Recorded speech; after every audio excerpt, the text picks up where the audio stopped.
Hello, everybody. Hello. We are doing something a little different for this episode. We are actually going live, right on YouTube and for our patrons that's doing this. So I'm very excited about that. Me so too. Welcome everybody to the show, and I hope you enjoy it. So Mary, we're talking episode 104 today. Yes. And we are in a heat wave here in Rhode Island. So I'm all sorts of sweaty. If you see us glistening.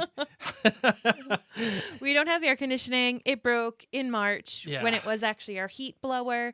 And Blake and I figured instead of buying like a whole new system, we would wait out for the blower piece.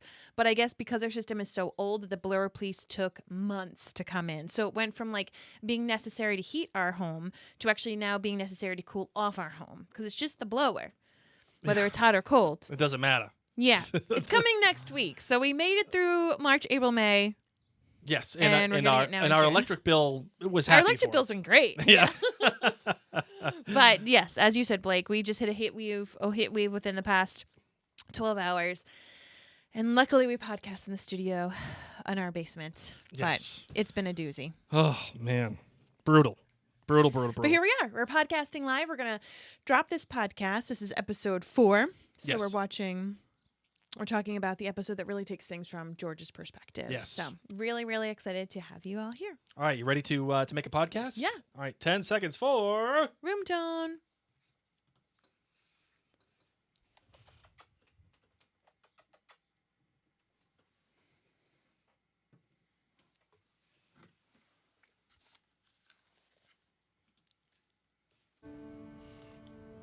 When I was an infant, my colic was never just colic. My colic was a disaster, an ill omen, the potential ruin of England.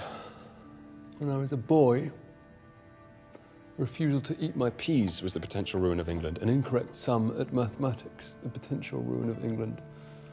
I have lived my entire life in terror of acting incorrectly because every incorrect action threatened the ruin of England. The terror nearly broke me. I found places to hide, my farms, my observatory. My madness. I thought that terror was the price of being royal. Now, I have met a woman who is never terrified, who does as she pleases, breaks rules, courts scandal, commits unthinkable impertinences.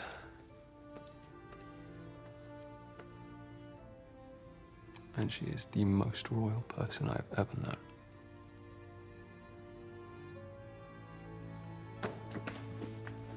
Excuse me, Doctor. I have a party to attend. You are dismissed.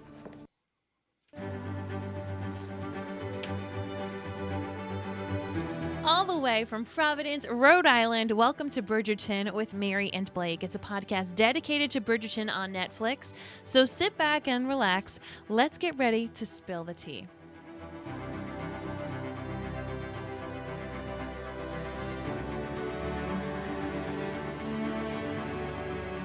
Hi, everybody. Welcome back. My name is Mary Larson. My name is Blake, and I am sold on this kid that plays King George. Oh my gosh, isn't he phenomenal? Sold in it, and of course, it's the sexy thing to say, like, like he does great with these fits that he does, and like, but it was that scene that I was like, okay, I get it.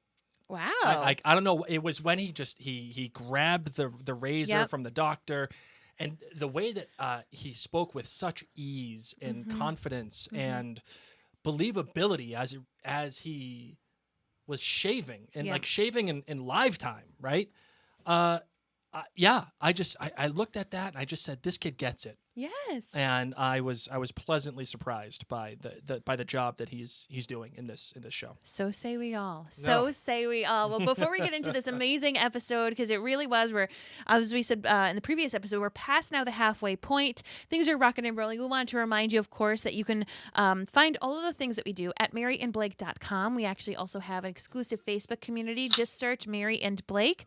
And of course, you want to thank our friends at jointhenerdclan.com. patreon.com for making this possible. If you're not yet a member there, you can join for as little as $2 a month. You make a huge difference in making sure our podcasts keep on coming out. And on that note, let's get into the show.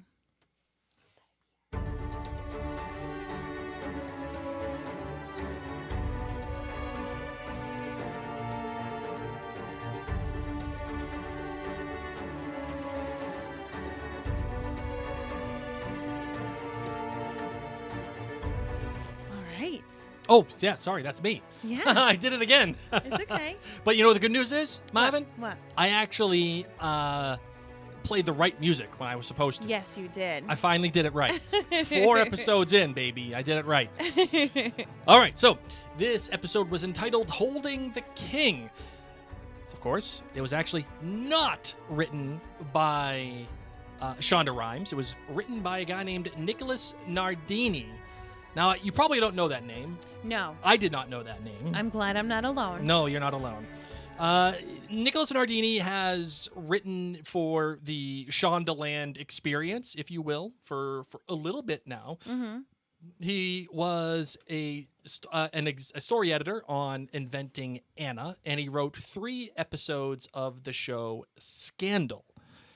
So that is that. The director, once again, was Tom Verica, who has directed every episode of this season so far for Queen Charlotte, and he also directed episodes 102 and 103 and 205 and 206 of Bridgerton. So as we have come to know him here at Marion Blake Media, he is the Shondaland All-Star.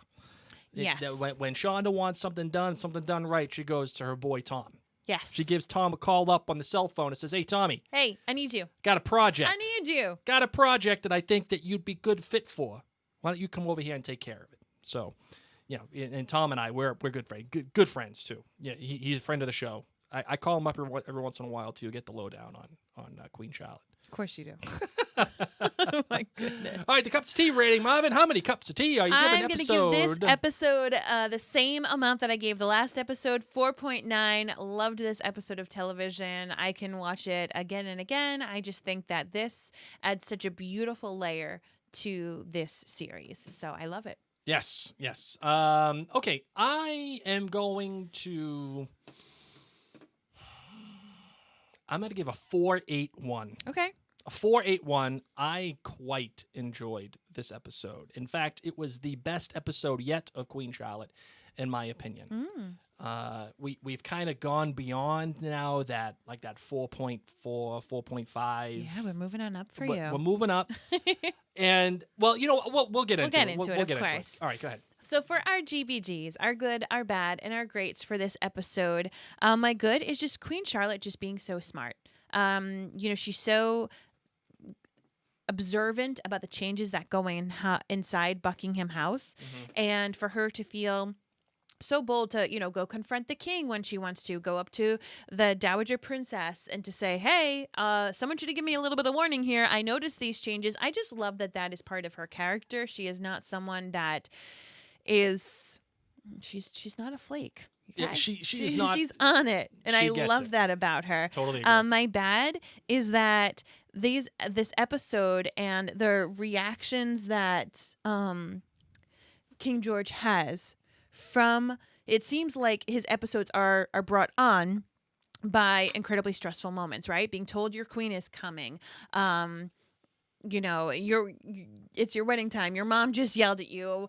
Your wife is pregnant. All these different things that in general would cause frequently anxiety, excitement as well. Fun fact, anxiety and excitement have the same physical effect in your body. And for any of you who suffer from anxiety or feel like, I'm so nervous about XYZ, I'm going to challenge you to frequently try to reframe it in your mind. This has helped me tremendously recently, ever since I learned this. But yeah, it has the same physical response. Those butterflies, your body kind of feeling like it's overly caffeinated, your mind racing.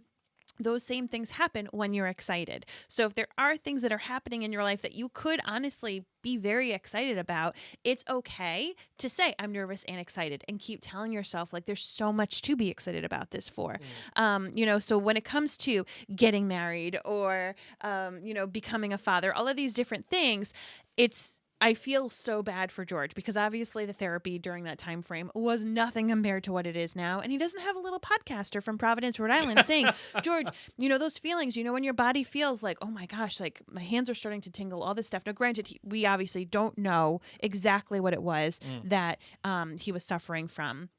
And nor am I trying to belittle what he was going through, but I'm just saying for friends out there listening, this has helped me. It hasn't cured me by any means. I am a severely anxious person, but this has helped me a lot. But in his anxious moments, in his episodes that he was having, my heart broke for him because no one was there to like help stop the fall in a way that we now know might have really helped him. Because these, you know, obviously we're meant to believe that he was having these outbreaks, these episodes, these moments where his illness was really hard for him at many times in his life because they refer to it. But in this episode, it shows when it's these like really momentous moments in his life. And I feel so badly that no one was putting the pieces together like, oh, wow, he has one of his fits, as they call it in the show. He has one of his fits every single time we drop a bomb on him about something.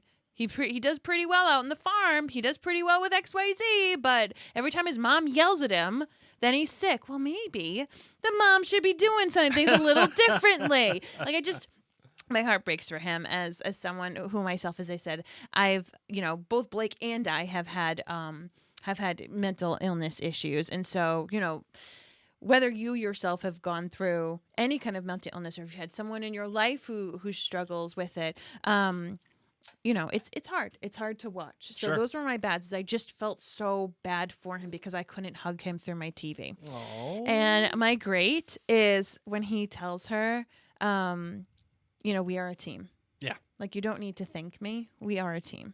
Oh, I'm done. I love it, love it, love it. All right, for me, the good is the doctor, who is played by a guy named, oddly enough, Guy Henry. A guy named Guy. Yeah, so. Convenient.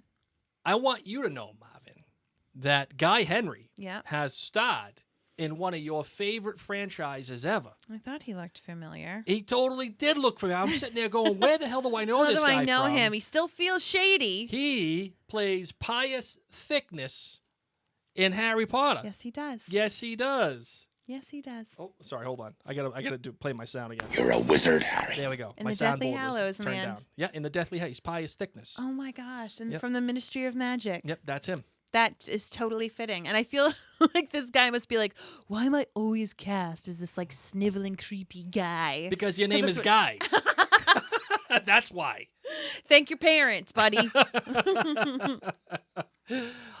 So yeah, I thought that was an interesting little tidbit Agreed. From the Harry Potter franchise. I love it. But I love that even though there is that cool little tidbit there, that little nugget, I thought that he was fantastic in this episode. Yeah. When he's calling the king boy and he's giving him a whack, you know, and he plays the character with just enough sensitivity where you're like, hey, you know, this guy's all right. He's all right. And then all of a sudden, I feel like he got that script for auditioning for the role and was like, I got this. I was Pious Thickness. You need me to be like menacingly bad. Yeah. But in I don't know, he kind of reminds me of Ichabod Crane from sure. Yeah, you know what I mean? Yeah, like he's not menacing because of his body. He's not this brute.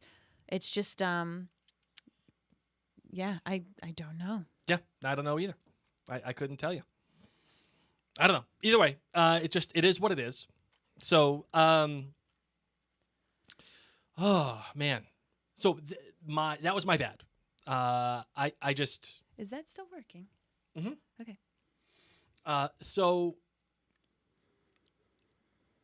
Yeah, you got me all messed up. Sorry, here. I was showing you something off screen. I know, you got me all messed up. So anyway. you're bad. Yes, so that's my bad.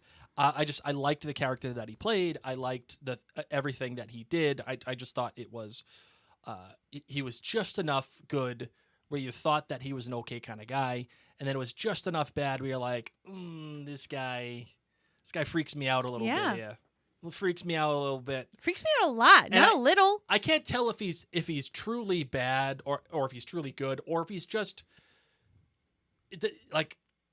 is it really torture? Yeah. Well, I don't know. Well, we'll get into that too. All right, but my great. Do you want to do that? Well, no, but on and on and on and on. Well, no, but again, Nope. let's just we'll talk about it. And Okay. We'll figure it out. All right. My great though, it has to go to Tom Verica. What Tom Verica did in this episode was really cool, and listen, it's a Mary and Blake Media commandment. I love things that are flashy. All right. I love flashy storytelling. I love flashy camera work. I love flashy lighting. You can call me a little basic. You're basic. In my tastes. Okay. It's probably the J.J. Abrams in me a little bit, where I like the Flash. Okay. Not the superhero, but yeah. Yeah, no. Well, the Flash is okay. He's a little boring. He is. He is a little boring, but I'm looking forward to the new movie. Good for you.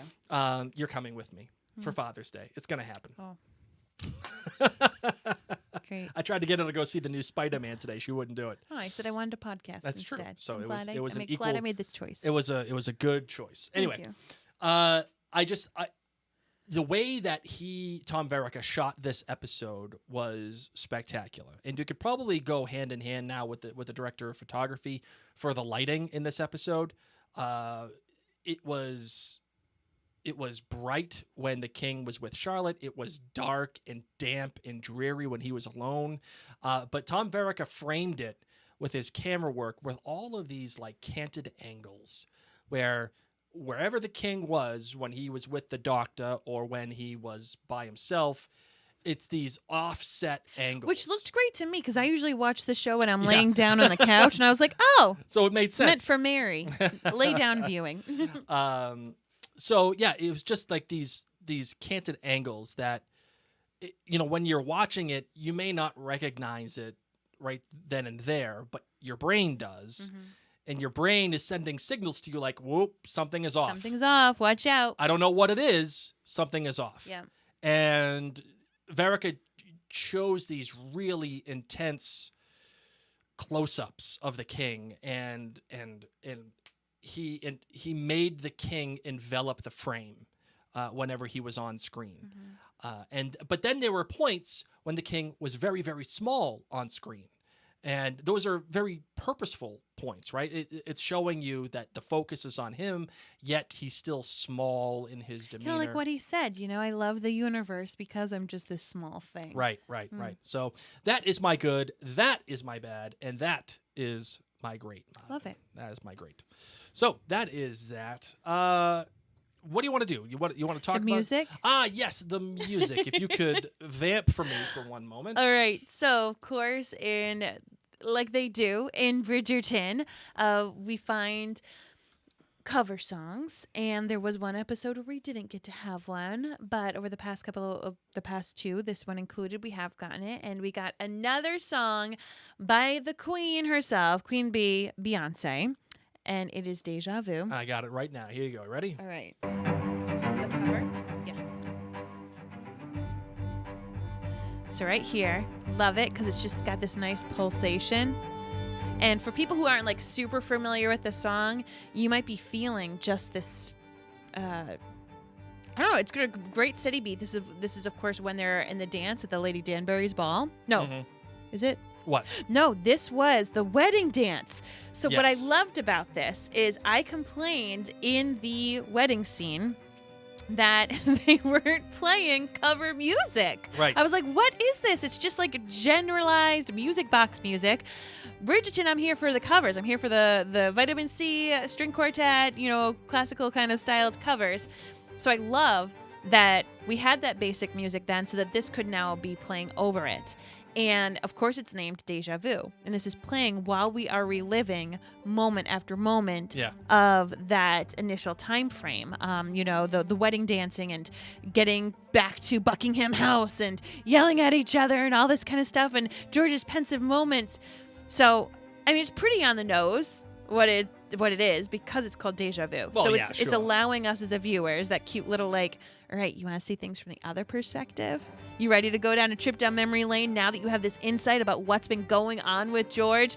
Or let's bring it on back. Let's rewind the tape. Instead of that awkward rewind sound or using Satisfied. You know, this is kind of like Satisfied, you know, when they rewind in Hamilton, which also, as I said, loves to take place at the same time. So in Beyonce's song, Deja Vu is about the ups and downs of a romantic relationship. She talks about constantly reliving the same problems and scenarios in her relationship despite her best efforts to break free. This feeling of deja vu is a common theme in relationships, especially ones that are strained and difficult. And so it's amazing to me, not only that we as the viewers get to relive the same footage, and to us it's deja vu. Of course this is happening again.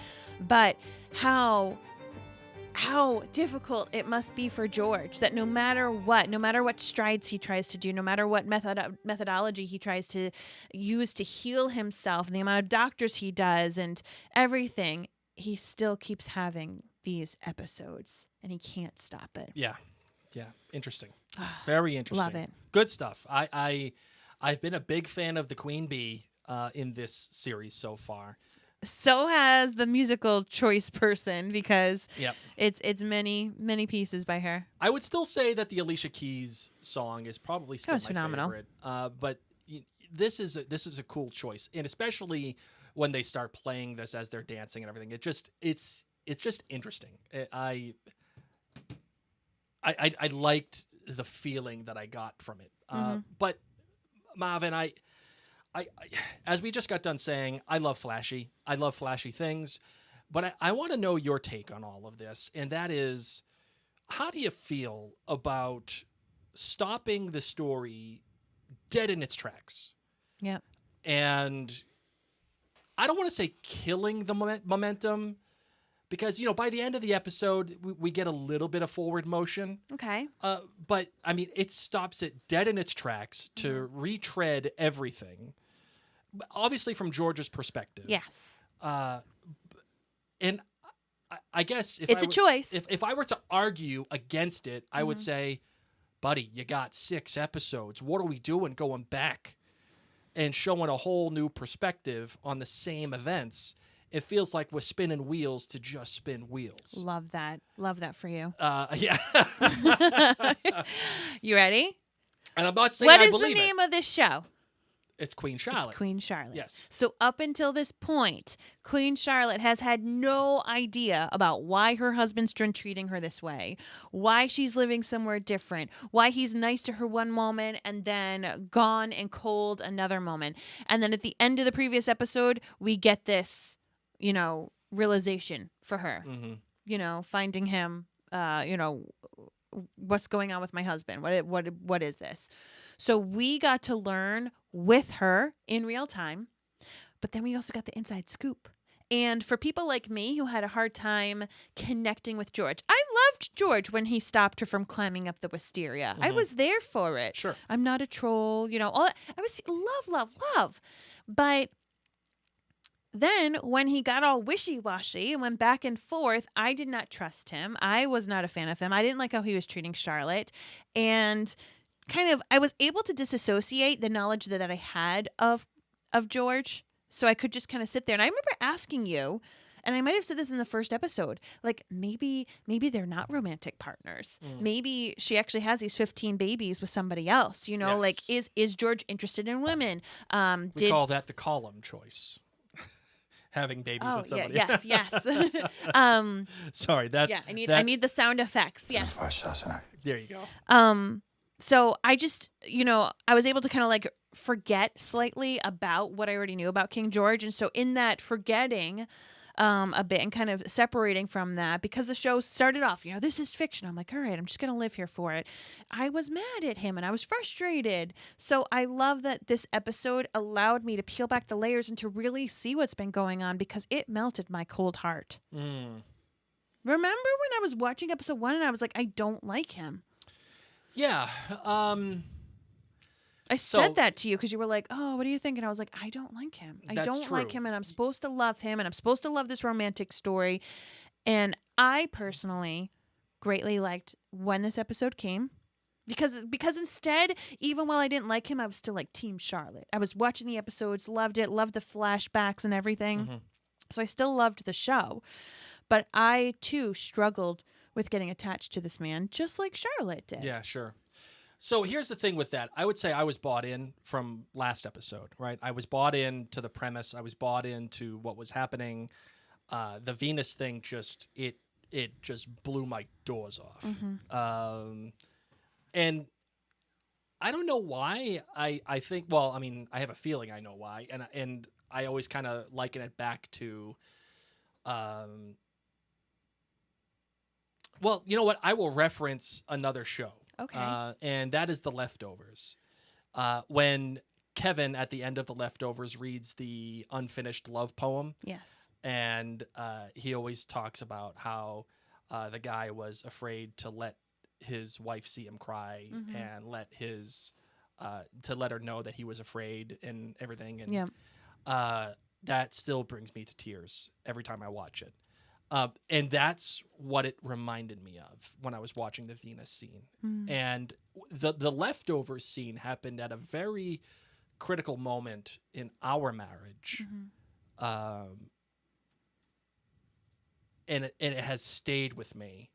And there are certain things that come back, and there are certain things that make me feel that way, but in a good way, right? And in this particular case, it reminded me of how vulnerable love is and how vulnerable people are, and what love can do, and how you rely on the person that is in your life to guide you through emotional trauma and physical trauma and support and all of the things.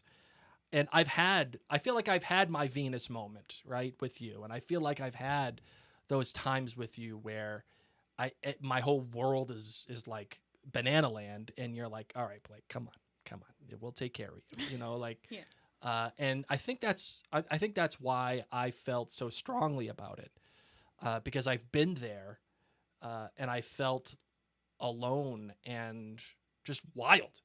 Anyway, we're not talking about that episode. What I'm saying is I was bought in for that moment. And no matter what the king did, even if the actions were not redefined by this episode, I would still be bought in on the king. Yes. Because you could argue that he's just not functioning. Like his mind is not functioning on the right level. Yes. Right? So there would be moments of carelessness, and there would be moments of being aloof, right? And then there are moments of love and tenderness, right? Just because he's on friggin' Mars, right? But having this new context certainly helps. I would also argue, I think that before this episode, we just didn't know anything really about the king. And that was probably by design. Yeah. But Mary, can you tell me one thing you knew about the king prior to this episode, other than he liked to have sex? That his mom caused him a lot of stress. He wasn't on good terms with her. That he liked astronomy and gardening. Fair. That he seemed to treat his people pretty nicely. Not like overly nicely, but he's not mean to other people. He seems witty and playful. Sure. Okay. There. Okay. Yeah. No. That's good. All right. That's good. And you know what? That's probably a testament to the writing, that you can at least name at least those things without having a contextual episode, right? Yes, the way that we did until this one. So, I tried to take the be the devil's advocate and say that we're stopping the story halfway through, and we're just bringing it to a halt for this episode. But I will say again, I'm flashy, and I like that thing. I like that kind of storytelling. Like I'm a Christopher Nolan fanboy. Like let's play with the timeline and let's play with perspective and let's do all those things. There's no timeline difference, by the way, in this episode. What do you mean? It doesn't go back and forth. Oh, yes. Okay. Yep. Fair enough. And I have an idea about that. And I have an idea about that. Okay. What do you mean? Because, like, he's cuckoo for Cocoa Puffs in the future. He doesn't know what's up or down. Oh, I like that. So his plot line is very, very minimal. You know what I mean? He's confused, and from what we got to see from Bridgerton season 2, and I don't know. I just don't think that it would be tracking. It would be like what he drew on the wall. You know what I mean? So let's talk about the Dr. Monro of it all, Okay. our pious thickness. Okay. And the treatment that George willingly takes. Yes. Is it torture? I think so. How come? It's a lot of I mean, can people like torture? Okay, so just because he signed up for it and just because he said, yes, please, and I'll do this, can he still be tortured? And I think yes. I think there's some people who do like to be tortured, you know, like those S&M people. Oh, yeah. You know, they like that. Sure. So I think you can be tortured, And but I don't still yuck have signed up anybody's for yum. it. That's what I'm saying, okay? I read 50 Shades of Grey. So I'm not saying that you can't be tortured if you signed up for it. But can it be painful? Can it create like emotional, mental issues in and of itself? Yes. Would I want to do this? No. No, thank you. And I think, you know, when George says stop, they do stop. Right, yeah. So, you know, like, what is torture? Is torture just like really hurting somebody, or is torture truly like doing it when they say no? Yeah, I think that's a great question because implicit in torture is that it is Unwanted and unasked for. Yeah. Right. So, but then S&M confuses me, I guess. So, Like, I just think about ticklish torture, you know? Like, I hate being tickled because I'm so ticklish, and it feels like torture to me. my favorite thing to do And is sometimes I tickle tell her you to feet. stop tickling It's me. the best. It's the best. Tickling your feet. And I will say, this is torture, stop, and I'll be kicking him. So that is torture to me. Sure. Okay, but he said yes to this and signed up for it, and once he said no, hardcore, and dismissed the doctor stopped. So, I don't know. I guess torture confuses me because of what I know. Yeah. I think it's interesting. Lumos is just wrecking everything in our studio. It's okay. She's the real star here. She is. What she wants, what she says goes. Okay? A lot of meowing here. Lots She wants of me to meowing. look for Peter Pettigrew on my Marauders map. That's what she just knocked over. Okay.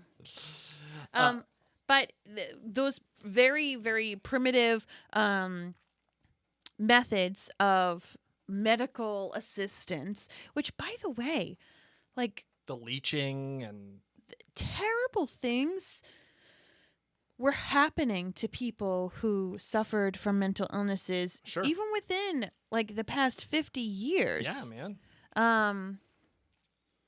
And so it's hard to watch this kind of stuff, and yet I don't know. It's I'm not saying that it's not hard to watch, but it just makes me sad that, you know, we watch this and we're sad about it. But like in the 70s, tons of that weird, terrible stuff was still happening, Sure, in yeah. different ways.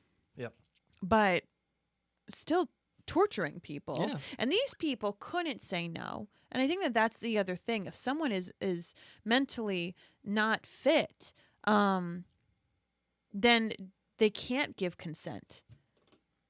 Yeah, because they just aren't informed enough. Yeah. Right? Like, yeah, that makes sense. That makes sense. So I just think it's an interesting conversation to have. I'm not falling on either side necessarily. But What I'm feeling, you know, because we talked about rape and consent with Bridgerton season 1. Sure. And what I appreciate in this episode of having one's body be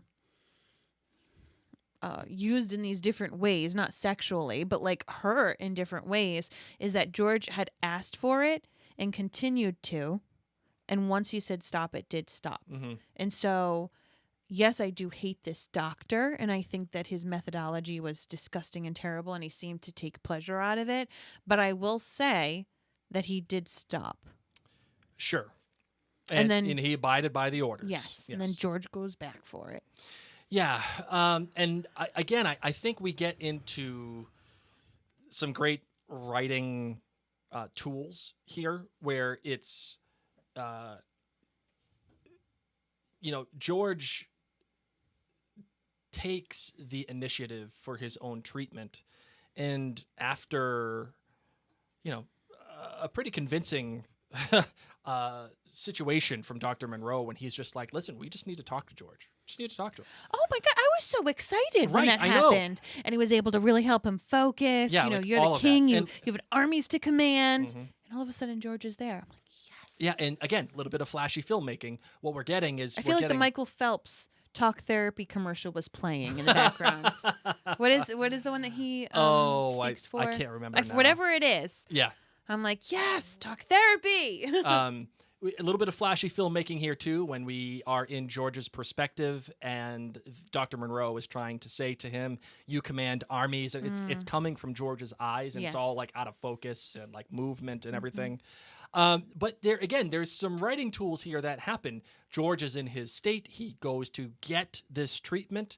And just when he thinks that he is free and he's okay to do the things that he needs to do, the pregnancy talk, either purpose or not on purpose from Dr. Monro, I'm not quite sure, and I want to have that conversation. Okay. That's what sets him back. Yep. And puts him back in the same exact position at the end of our episode, which is putting him back in stasis, right? And when you're in stasis and out of stasis, that is what you're trying to accomplish as a writer or as a director, right? If your characters are staying still and everything is wee yay, like then you're not watching. What you're watching is just kind of crap. You have to see that change. You have to see that movement. So I like that the show has done this. It's put him back into the hands of Dr. Monro, which leads me to my next question, Mary. Okay. Did Dr. Monro tell George about the pregnancy on purpose, knowing that it would, I don't want to say send him, astray, but knowing that it's going to have an cause effect. him ill. It's difficult. Like, I don't think he premeditated it, because it's not like he's like, ooh, I'm going to make my concoction tonight because this is the time when George comes down for his post-coital milk that he, what was George going to do in the kitchen? I don't know. I loved it how he's just going to go make a sandwich, have a little Sammy. Anthony doesn't even know how to warm milk, okay? And yet the King of England, he can go down and make a sandwich. He could probably make a really good club sandwich. Oh my gosh, fry up some bacon. Anyway, so I don't think the doctor was in the kitchen making what looked like pea soup. We know it's not pea soup, but making some kind of concoction for the Queen at 2 a.m. thinking maybe the king will stroll around here. Honestly, I kind of liked that the doctor was making his little stuff at that point because then he won't be seen by the kitchen staff. He won't be bumping into the king. It'll be under the radar. So to me, I'm like, the doctor was kind of doing the right thing. Now, in that split second, though, when he does see the king and the king's like, oh, what's up, man? Just partied, just had sex. Life is great. Me and my wife are amazing. Life is just the best since I left you. It's difficult for me to say because the king asks him, what the hell are you doing here? I fired you. Yeah. You're not even supposed to be here. And then the doctor has to say, the Queen asked me to stay. Sure. Because no one else can top the king. When the king fires you, that's it. Yeah, you're gone. Reynolds can't say, please stay to give me my hair gel. You got your pink slip. You're gone. You're done. Unless it's the Queen, By the way, Reynolds does not use hair gel. Mousse, okay. Get it straight. So, because the doctor whips that up. Tresemme only. Okay? Tresemme only for Reynolds. There's no... That's the end. So to me, he had to say, yes, the Queen hired me to make her some stuff. And he could have either said, the queen hired me to make some stuff, but I think that you should probably have this conversation with her first. Mm-hmm. But it's the king. So I think he had to say that. I think he had to. Now, did he get pleasure out of it? Did he think like, oh my God? Like, did he go back to his room? Or when the king went upstairs, was he stirring his pot being like, oh, what's going to happen? But like also from the medical sense, you know what I mean? Like, sure. oh, I notice every time he has like a big event or something catches him off guard, he has an episode like, ooh. Like, I didn't even mean to do that, but this is like science, you know? So I think that he definitely got excited out of it, that he got something out of it. But do I think that he said that with malintent? No. I honestly think he had to tell him the queen hired me. Mm-hmm. And then when he would have said, well, why did the queen hire you? It's the king. You want to be beheaded and say, I don't know, go ask her? You going to lie to the king? You going to tell him you should probably ask her? No, you do what the king says. Sure. You say, because she's pregnant. Congratulations. And will there be an after effect, a domino effect? Probably. But what was my other option? Death? Right, yeah. This guy's mad that I'm in his kitchen at 2 a.m. We're going to have to figure this out. Yeah. Like he went back to his cronies and was like, guys, this is either going to be really good or really bad. Because he knows that easily George can go up and say, Charlotte, honey, I know you really want that piece soup all over your belly. I don't know what you're going to do with it. Drink it, eat it, put it somewhere. I don't even know, okay? But let's get you a different doc. Right? He could have easily done that. And now Doc's out of a job. But not dead. At least not dead, okay? And this is why the character works for me, I think. Because there's enough there that I look at it and I can make a case for both sides.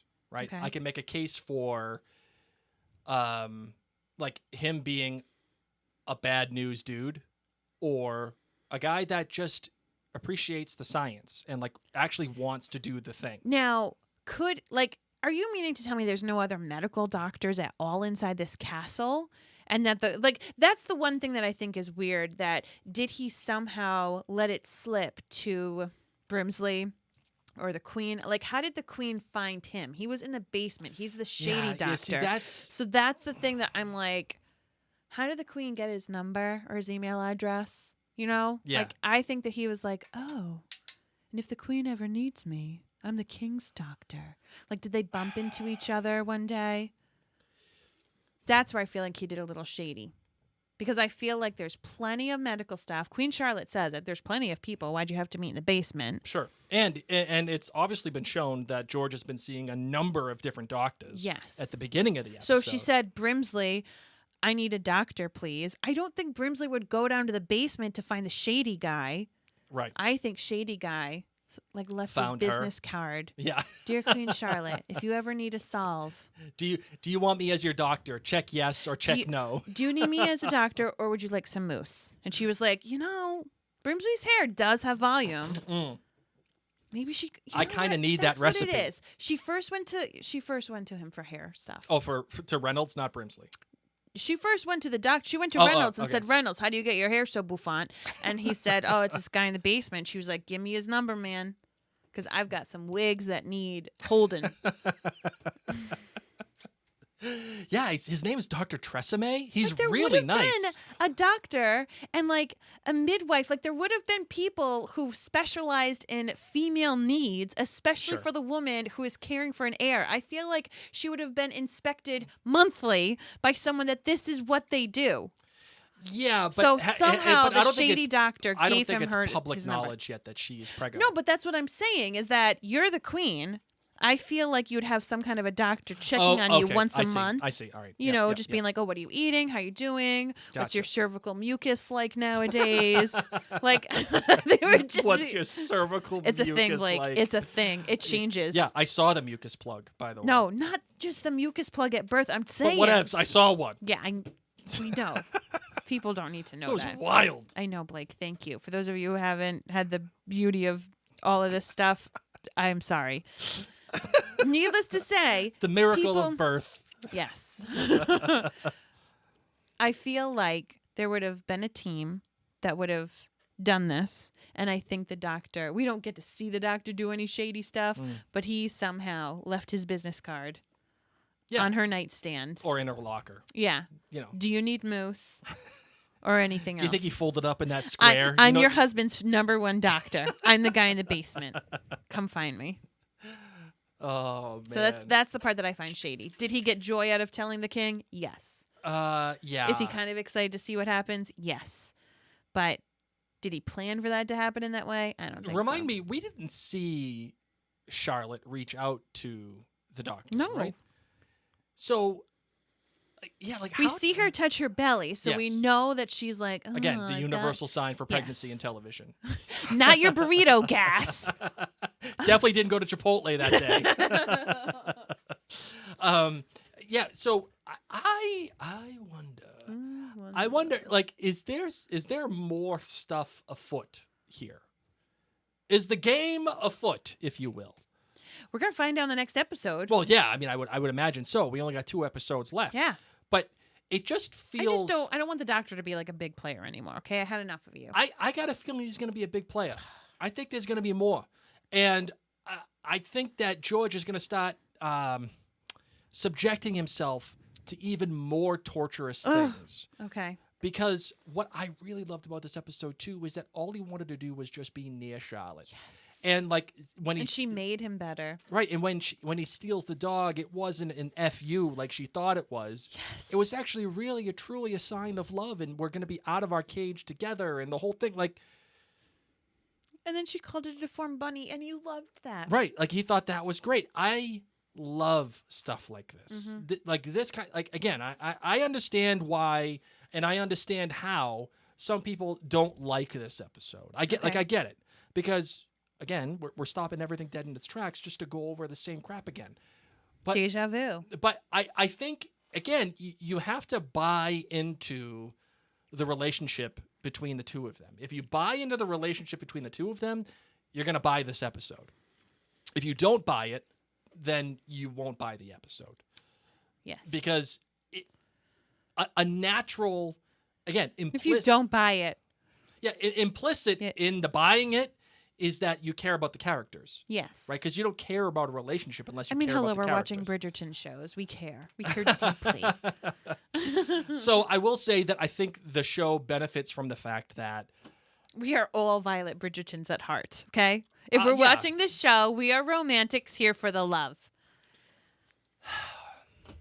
Yes. You can't sit through Bridgerton if you are not here for the love in one way, shape, or form. Yeah. Oh, jeez. Sorry. Especially because there was little to no sex in season 2. So if that's why you are here, no, we're here because we're all Violet Bridgertons at heart. Do you feel bad for the king when he has to go back to the doctor? Because I guess another question here is the treatment feels like it's working. It feels like it puts George in a position where he is able to go do the things that he is supposed to do. I think the treatment works because he doesn't have anything thrust upon him that would cause massive upheaval. Like, okay, if you're just hanging out with the doctor and gardening, your mom can't come and yell at you. Your wife isn't like, doing life-changing things. He had a lot of life-changing things. This is why they say you shouldn't have too many life-changing events in the same year. You shouldn't move the same year you have a baby and get married and people pass. Like, it's just difficult. It adds a lot of difficulty when you had those elements. As many listeners probably know who've layered things. So I'm just saying he had a lot of big life changes. Don't make that drastic choice to cut your hair. Is hiding. If he is hiding, fun fact, the actor who is cast as George, he had just shaved his head prior to the reading for this and the casting. Oh, really? So he was so nervous that they weren't going to pick him because they're not going to pick a bald George. Right. So that's why his hair is kind of awkward chia pet. Growing in because it is. They didn't have time to be okay, can you have long hair that's in style a little bit more? What you see is what you get. He probably put salve on that every night. It kind of actually reminds me. Remember the show The Tudors with Jonathan Rhys-Meyers? Yeah. When he played the younger King Henry VIII? He had that same haircut. Yeah. That's what it reminds me of. I like that. Yeah, interesting. Very interesting. So could one argue that his treatments with the doctor worked? Maybe. But I think or at least was working. Yeah. Or was he gonna be fine anyway? He could have just been gardening that whole time. Like maybe the fresh air was doing him good, and going out and gardening and using his physical exertion. And then when he started to hang out with Charlotte and things were going really well, like it wasn't stressful. He was full of love. He was feeling all these good things. And it wasn't until these game-changing events happened for him that he would blow up. So I honestly don't know if the treatment was working. He might just need a slubber piece of life, and I wish that he could have just been a farmer. I also want to call out as well the editing in this episode. This would be my secondary great. The editing in this episode was spectacular. There was a terrific pace to the story. There was a terrific back and forth. And this, in my opinion, was truly exemplified when Charlotte was going about her days when she was alone and resenting the king. And at the same time, they're intercutting back and forth. Oh my gosh, when he's like hiding in the little window, watching her play chess. And she smashes it over. But there's also, it's intercut or interwoven with the scenes of him being, in quotes, tortured, right? Yeah. Where she's eating her breakfast. Him having his treatments. Right. He's getting his face stuck in ice cold water and screaming and the whole thing. And then going back to that shot again and like that repetition and the gruel and a lot of people do that now for fun. Not for fun, because it helps like supposedly regulate their body nervous system. Oh, well, yeah, actually I just watched a thing. It's like a big thing. It's like very popular right now. Who did I watch that? Aaron Rodgers, the quarterback for now the Jets. Freaking Jets. Jets suck. Was the quarterback for the Packers. He would have training sessions, and after the training session he would go into an ice bath. Yeah. And he actually got that, to my knowledge, from his ex-girlfriend Danica Patrick, who was the F1 racer. Okay. And she was like the first Formula F1 racer or something, which was really cool. I know like a few people who do this now. They like take ice baths in their backyard. It's wild. No thanks. I'm more just like turned the shower down to medium cold at the end of my shower, because I'm telling myself that I'm getting the same effects, that this will help my anxiety. This will help me just a little bit. I'm like Will Ferrell and Elf when I do it, where I'm standing and I'm just spraying myself just a little bit. Go away, anxiety. Well, I remember when I had my serious panic attacks when things were not well. I remember my therapist saying, "Go get in a cold shower." Yes, or go. It works. It shocks your body, man. I will say that, and it helps. It absolutely helps. Yeah. I don't know if it was the same thing for George at that moment, but it certainly helped. Maybe they should have put his whole body in and kept his head out. That's how all the people do it. That's true. I don't know. Yeah, it's an interesting thing. But the leeches. Yeah, no. And the different treatments that the Dowager Princess talks about with the other doctors. I mean, they did some really wild, terrifying stuff. Yeah. All right, well, let's talk about the Dowager Princess. Okay. Are you buying her? Are you buying her choices and what she has done to George and how she's acting with George about all of this? Am I buying it? What does that mean? Well, are you buying it? Like, do you believe her that she loves George and she's trying to do the right thing and she is desperate and she is like, yes. So you're buying it? I am. Okay. I think that any parent who has had a child who has gone through lifelong serious illnesses, or maybe not lifelong, but for a long period of time, especially when they're hit with frustration and things that aren't working, they have intense stress upon them that they will want to try lots of different things. And mind you, like, we see these methods as barbaric, but this is what they had back then. Right. So we may see it now as like change their diet, maybe try a couple of different medicines, like different things now that might be a little bit more experimental or not fully done with clinical trials. But if you're like, I've tried everything, I'm willing to try anything else. And I think that those kind of parents, their patience is really thin, that they don't get a lot of sleep. Their self-care oftentimes takes a big hit. My older sister has severe disabilities, and like it completely changed the trajectory of my parents' lives. Sure, yeah. And caring for someone who full time needed assistance, and then on top of that, he's the king. Yeah. So it's not like you can be in the farm countryside working on these things. Okay, George is having a bad day.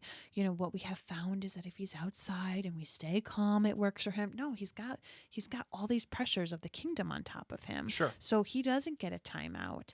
And for the time being, it's Princess Augusta, who we haven't seen her king, so he's dead. You know, obviously, you know, so she's doing this all alone. She doesn't have a husband. Yeah, I like how she commanded the room when she could see that he was starting. Withdraw. Yeah, and she's like, and you can understand how some people know something is up, but don't know what it is. Yeah. Like that scene right there explains that. Yeah. So earlier in the season, when Charlotte is saying, "What about the king? Like, who is this guy? Like, what's his deal?" There's a you can at least get into the idea, or you can at least accept the idea that they're not necessarily being cagey for the sake of being cagey. They're being cagey because ultimately they just don't necessarily know. And that doesn't mean they're not withholding the information. They're not withholding the fact that there's some questionable stuff happening, but they are at least, there is at least some, let's put it, how do I want to say this? Plausible deniability. We'll put it that way. Yeah. And for those of you who are watching right now, Mary has stepped out of the studio, so you're stuck with me for right now. And then for those of you who are listening later on in the future, well, you know what? You didn't know a thing. You're just like, wow, Blake's talking a lot. Why is he talking so much? So yeah, I think one of the things that I really like too about all of this, about the ending of the episode, is that Charlotte is an interesting character, as in a way that she is, as George has noted, she is in fact fearless, right? She does what she wants to do. She talks to who she wants to talk to.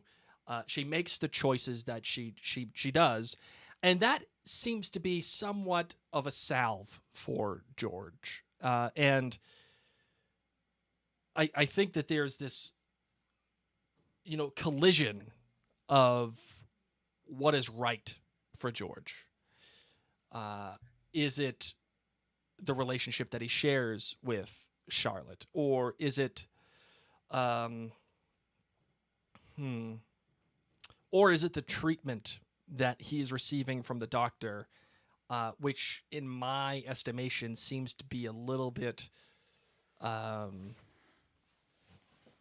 motivated from his mother. I was just saying, Mary's now back into the studio, and I was just saying, Mary, there seems to be a question about what is right for George. Is it the relationship that he shares with Charlotte, or is it the treatment that he's receiving from the doctor? Charlotte! Will it fix him? No. Right. Can George be fixed? Probably no. Sure. Not at this day and age.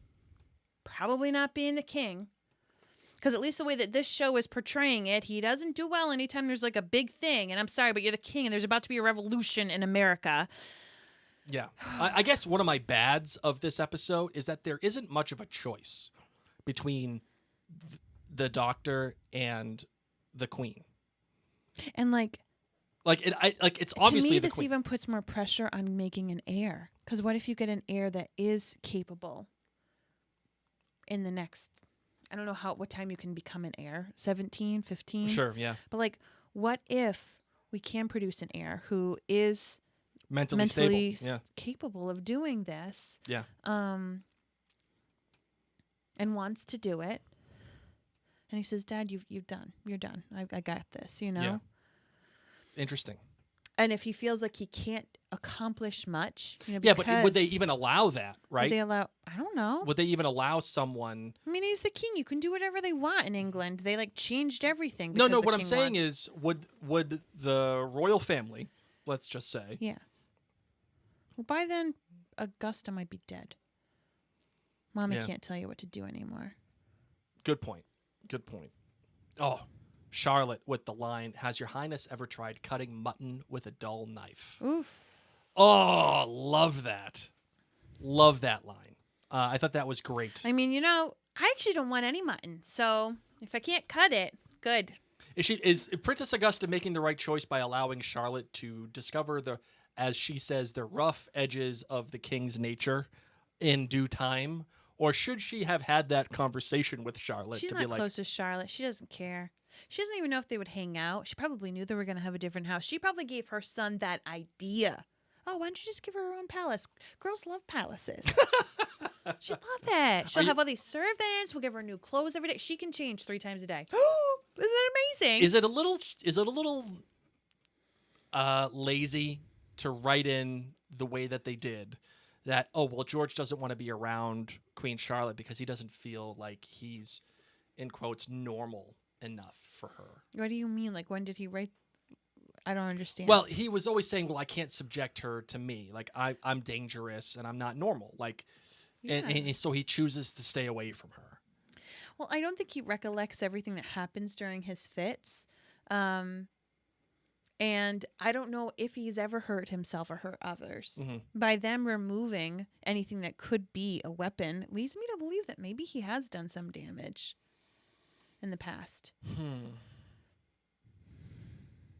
That makes sense, right? Because why would he say that? Yeah, like maybe otherwise he is so upset and he accidentally whacks somebody or, Yeah, okay, fair. Maybe not like getting a knife to somebody, but accidentally... Yeah, so I think that maybe he has accidentally hurt someone, and he learned about it. And he said, "Oh man, I don't want that to happen to her," or just to scare her. Scaring is hurt enough as it is. Is it also wildly coincidental that he just happens to walk in or walk near the door where they're having the conversation at the end of the episode? I think he's looking for her. Right? No, he's always walking because he's at the castle. Yeah. And of course it's meant to mirror the same thing that happened, with Charlotte overhearing. with the king and Princess Augusta. It's meant to mirror that, right? Charlotte chooses to do what she chooses to do, right? And then George now chooses to do what he chooses to do, all in the name of, I would imagine, love. So that he won't have those, fits anymore, right? So, you got anything else that you want to talk about in this episode, my darling? I don't. I'm excited for the next one. Yeah. I know. I feel like this is the one and done of the George-centric things. I would agree. We've got a lot of other things to be catching up on. I would agree. There's a lot But more now that to we do have here. this insight... And part of me thinks, too, like, maybe we're supposed to take in this, that maybe he talks with Charlotte about some of it. Maybe he opens up and tells her what we've now seen. Yeah, he's going to have to. I do these treatments or, these things happen to me. So, I don't know. I just think that it's to help catch us up. All right, you ready to close it out? I am. Let's do it.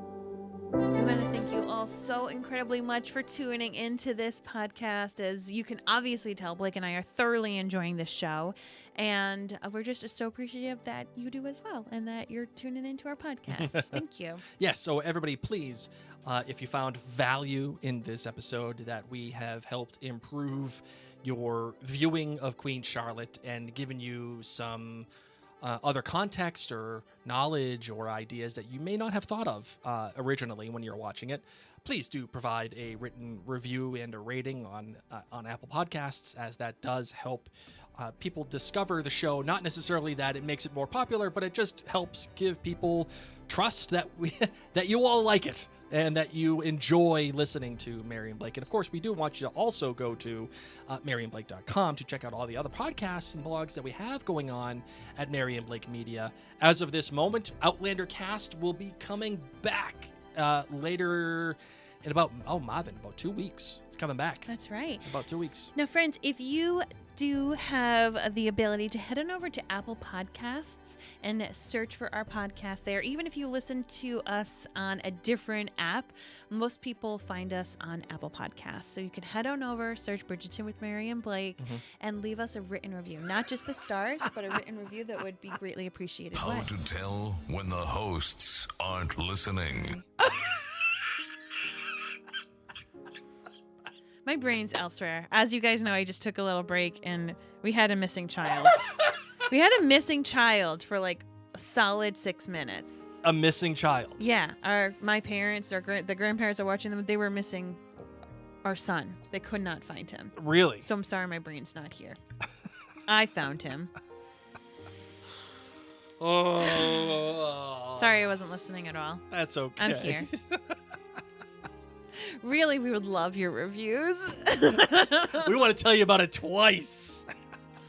Okay, that is my cue. It's time to go, Marvin. Oh my goodness gracious. All right, everybody. Thank you so much for joining us. My name's Mary. Hey, do me a favor. Just do a rating and review on Apple Podcasts. If you feel pity for me, for my brain. My name's just Blake. I'm Mary. Go out there and brew some tea. Don't lose your kid. I didn't lose him. The grandparents did. He's fine. He's 10. He was upstairs, hiding. He's fine. He's fine. Oh my God. Maybe he was given a written review and a rating for his own podcast. Our dog was attacking Grammy. It was so bad. It was messy. Okay, I'm okay. I'm shaking up. I'm shaking. I need an ice bath. All right, friends. On that note, all right. go brew some tea.